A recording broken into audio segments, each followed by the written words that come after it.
Olá, retornamos agora para dar continuidade ao nosso congresso. Temos uma mesa bastante interessante, com palestrantes de alto nível, estudiosas no assunto, né, das doenças autoimunes e colestáticas.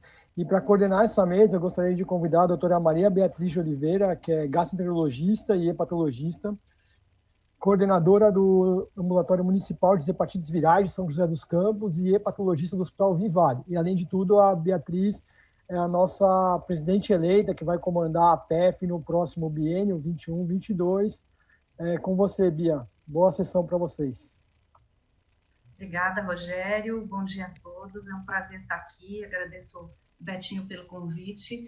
E, sem saber, o Betinho me colocou nessa mesa, que é um tema que doenças colestáticas eu gosto bastante.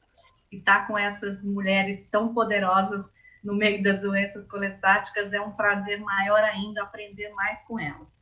Eu sempre estou pedindo ajuda para elas e estar aqui nesse dia aprendendo é bastante importante, né? Eu vou chamar aqui a doutora Elze Maria Gomes de Oliveira, doutora em gastroenterologia pela Escola Paulista de Medicina, Unifesp, professora da disciplina de gastroenterologia da Universidade, do Centro Universitário Lusíadas, para nos falar sobre hepatite autoimune com apresentação aguda grave. Nós deixamos esse tema desafiador para a doutora Elze nos brindar com seu conhecimento. Bom dia a todos. Eu gostaria primeiro de agradecer o convite, especialmente ao Roberto, e dizer que para mim é uma honra aqui falar sobre hepatite autoimune com apresentação aguda grave. Então, foi me sugerido responder nos próximos 15 minutos essas 3 perguntas. Como caracterizar uma apresentação aguda grave na hepatite autoimune? Quais as indicações e esquemas posológicos de imunossupressão que temos nesse contexto? E quando indicar um transplante hepático? Então, a hepatite autoimune é uma doença inflamatória difusa do fígado que leva a cirrose e suas complicações, que acontece preferencialmente em mulheres jovens, com elevação de enzimas hepatocelulares, que apresentam hipergamaglobulinemia, com positividade aos autoanticorpos, com hepatite de interface, como achado importante na histologia, que apresentam boa resposta à terapia imunossupressora, se não tratados, evoluem para cirrose e suas complicações. Essa doença, ela apresenta uma apresentação muito heterogênea e isso vai refletir a intensidade da lesão hepatocelular e o grau de fibrose que esses pacientes podem apresentar, sendo frequentemente de início insidioso, com sintomas bem inespecíficos, como fadiga, náuseas e artralgias, podendo, entretanto, ter desde formas assintomáticas até uma apresentação aguda em torno de 20% a 25%, simulando uma hepatite viral ou tóxica, ou mesmo uma apresentação aguda fulminante. Então, essa forma de apresentação, ela corresponde a 2 situações distintas. Uma, que é a hepatite autoimune aguda verdadeira ou genuína, ou ela pode representar uma exacerbação aguda de uma hepatite autoimune crônica. Sendo que os pacientes com hepatite autoimune aguda verdadeira, os achados histopatológicos, eles não apresentam características de doença crônica. Então, o diagnóstico de uma hepatite autoimune aguda verdadeira muitas vezes é desafiador. Temos que excluir outras etiologias, especialmente vírus e droga, que é um grande diagnóstico diferencial para essa forma de apresentação. A avaliação dos autoanticorpos são importantes, a avaliação histológica é fundamental, e os critérios originais, apesar de eles terem sido criados para formas típicas de doença, eles podem auxiliar em casos de diagnósticos difíceis, como é mostrado por esse trabalho publicado em 2011, que comparou pacientes com diagnósticos difíceis, né, com essa apresentação aguda de hepatite autoimune, onde diagnóstico originais eles fizeram diagnóstico entre 90% com definitivo ou provável, versus apenas 40% quando comparados com os critérios simplificados. Isso pode acontecer porque esses pacientes eles podem apresentar níveis normais ou baixos de IgG, os autoanticorpos eles podem estar em baixos títulos ou mesmo ausentes, e a histologia muitas vezes ela pode ser atípica, o que vai gerar esses baixos níveis de score. Então, pacientes com apresentação aguda genuína de hepatite autoimune, eles apresentam várias características histopatológicas. Então, pode acontecer desde alterações típicas da hepatite autoimune, que ocorre predominantemente na zona 1, que é a região periportal, com achado de hepatite de interface, infiltrado linfoplasmocitário, com presença de rosetas hepatocitárias, em peripolese. Mas esses pacientes, especialmente com essa forma atípica de apresentação, eles podem apresentar alterações na região centrolobular, e essas alterações podem corresponder a achados como perivenulite central, uma necrose centrolobular hemorrágica, uma necrose submaciça hepática, presença de agregados linfóides e o filtrado de plasmócitos também está presente. Então, eu chamo a atenção para esse trabalho publicado em 2011, onde eles sugeriram critérios histopatológicos para essa forma de apresentação, e a perivenulite central, que é um infiltrado linfoplasmocitário em torno da via central, teve presente em 65%, e dois tipos específicos de necrose panlobular, uma destacando uma área de hemorragia central, e a outra que junta achado de necrose panlobular, juntamente com algumas alterações periportais clássicas da hepatite autoimune, que eles chamaram de uma necrose hepática maciça do tipo C. Então, como caracterizar, então, essa apresentação aguda grave na hepatite autoimune? Na verdade, não existe uma definição padronizada para essa forma de apresentação. Yeoman publicou em 2014, eles sugeriram essa definição como a presença de icterícia em menos de 26 semanas, presença de coagulopatia representada por INR acima de 1,5, na ausência de encefalopatia e na ausência de achados histológicos de doença hepática crônica. Essa definição também foi ratificada por um grupo da França em 2016. Em 2019, Zachu e colaboradores, eles sugeriram como definição dessa forma de apresentação apenas a diferença de tempo para menos de 24 semanas, INR acima de 1,5 na ausência de cefalopatia, e eles acrescentaram o critério de aminotransferase acima de 10 vezes o limite superior da normalidade em pacientes ictéricos com achados histológicos negativos, né, ausentes de doença hepática crônica. Então, é muito importante o diagnóstico precoce desses pacientes com hepatite autoimune aguda grave, porque esses pacientes, entre 59% a 69%, eles podem evoluir para insuficiência hepática aguda.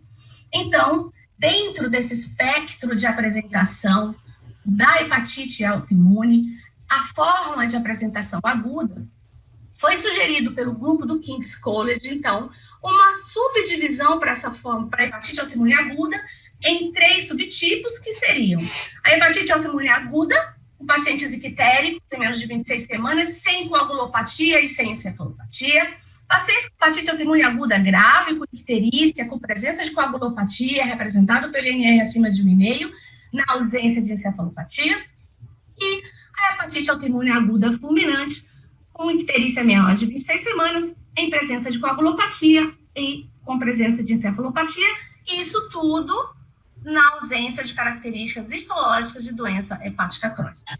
Então, uma vez diagnosticados esses pacientes, nós temos que tratá-los, né? Então, quais as indicações e esquemas posológicos de imunossupressão que nós temos dentro desse contexto?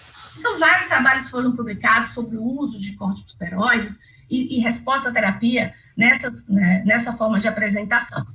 Esse trabalho, publicado em 2014, que analisou 32 pacientes bem caracterizados com hepatite autoimune aguda grave, eles usaram corticoides em 72% desses pacientes, 9 deles não foram tratados e foram direto para o transplante. Os esquemas posológicos que eles usaram, prednisona oral, a maioria deles usou 40 miligramas por dia, um paciente usou 30, o outro 20 miligramas, 2 pacientes usaram hidrocortisona 300 miligramas ao dia, e eles tiveram 57% de resposta ao tratamento, e 43% desses pacientes não apresentaram resposta e foram submetidos ao transplante.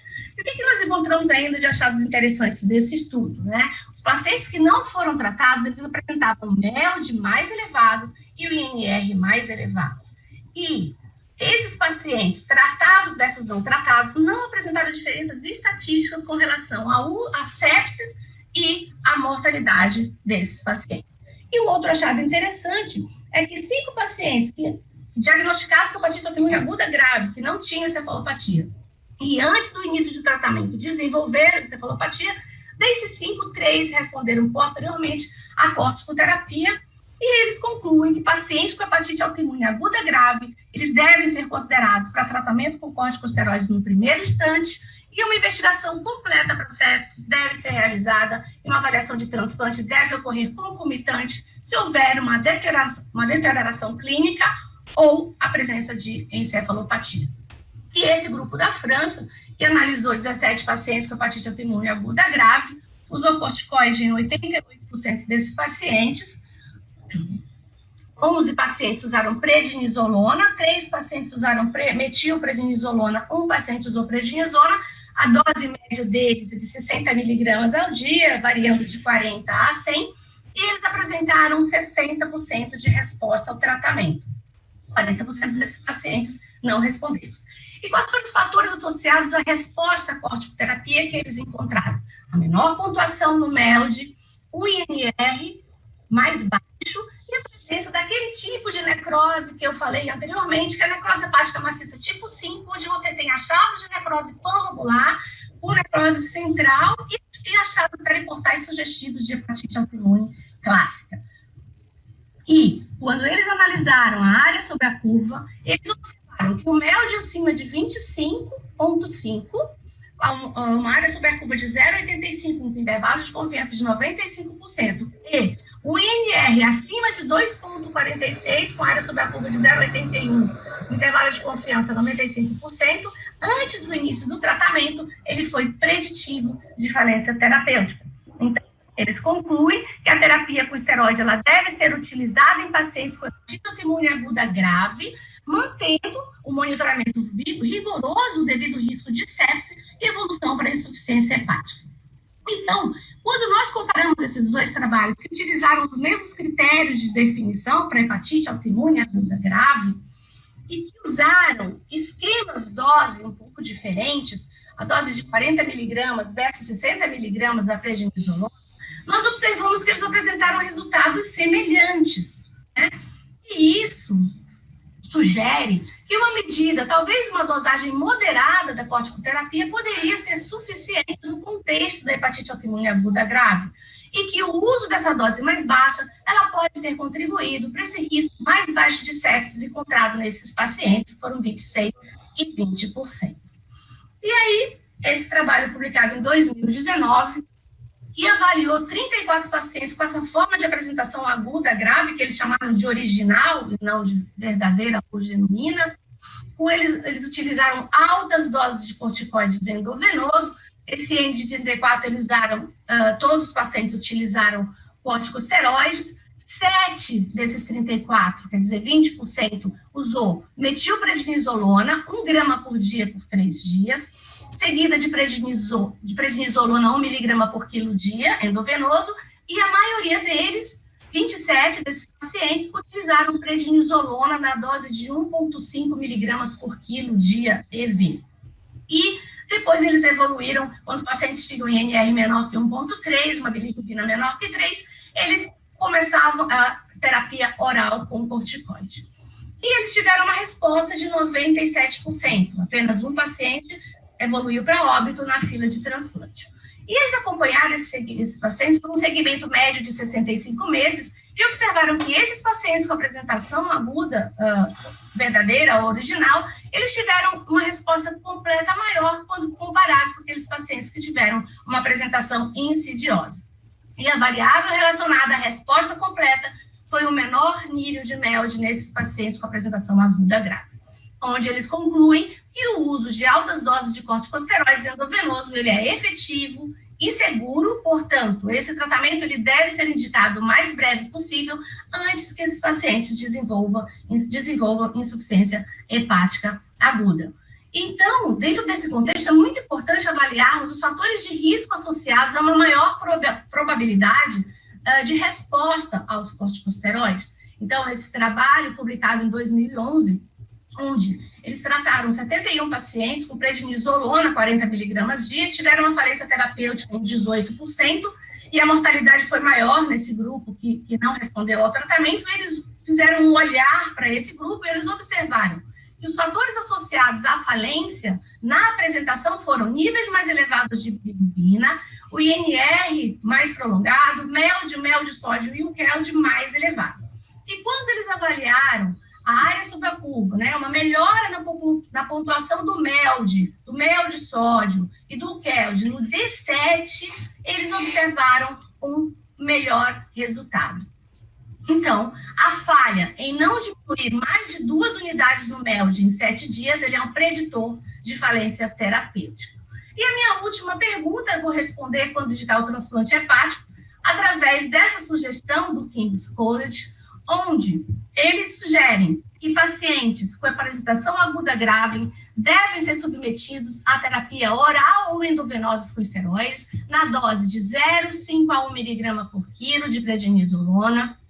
Depois, eles devem ser avaliados no 7º dia pós-tratamento e observados diminuição do MELD e melhora nos níveis de bilirrubina. Se eles tiverem melhora, então você vai continuar esteroides, vai tentar diminuição progressiva e associação posterior com os imunossupressores. Se esses pacientes não apresentarem melhora ou apresentarem encefalopatia, você para o corticoide e encaminha esse paciente para o transplante. E os pacientes que têm apresentação aguda fulminante, com INR maior que 1,5 em presença de encefalopatia, devem ser encaminhados para o transplante, com exceção de um grupo bem selecionado de pacientes que apresentem encefalopatias em graus bem leves, eles podem ser submetidos à terapia com corticosteroides. Então, as minhas mensagens são: na ausência de uma doença hepática pré-existente, a hepatite aguda grave ela é definida como uma apresentação aguda de hepatite autoimune, caracterizada por icterícia por um tempo inferior a 26 semanas, com alopatia com INR maior que 1,5, sem evidência de encefalopatia, e uma proporção desses pacientes desenvolve insuficiência hepática aguda com encefalopatia hepática, com ou sem falência de múltiplos órgãos, que a hipergamaglobulinemia e a positividade dos autoanticorpos, eles são úteis no diagnóstico dessa forma de apresentação, porém, esses achados, eles podem não estar presentes no início da doença. As características histológicas típicas de hepatite autoimune, nem sempre elas estão presentes nos pacientes com hepatite autoimune aguda grave, podendo estar presente uma necrose hemorrágica centrilobular e uma necrose hepática maciça e a presença ainda de perivenulite central. Os corticosteroides, eles são a base do tratamento de hepatite autoimune aguda grave e eles devem ser utilizados nesses pacientes, desde que seja feito um monitoramento vigoroso com relação ao risco de sepse, evolução para insuficiência hepática aguda. Indivíduos cuidadosamente selecionados com encefalopatia hepática de baixo grau, eles também podem se beneficiar com a terapia com corticosteroides. E a avaliação de resposta aos corticoides, eles devem ser observados no 7º dia, com melhora da bilirrubina, INR, pontuações de mel de sódio e UCAD, e que pacientes com características de insuficiência hepática avançada precisam ser considerados para o transplante hepático urgente. Muito obrigada.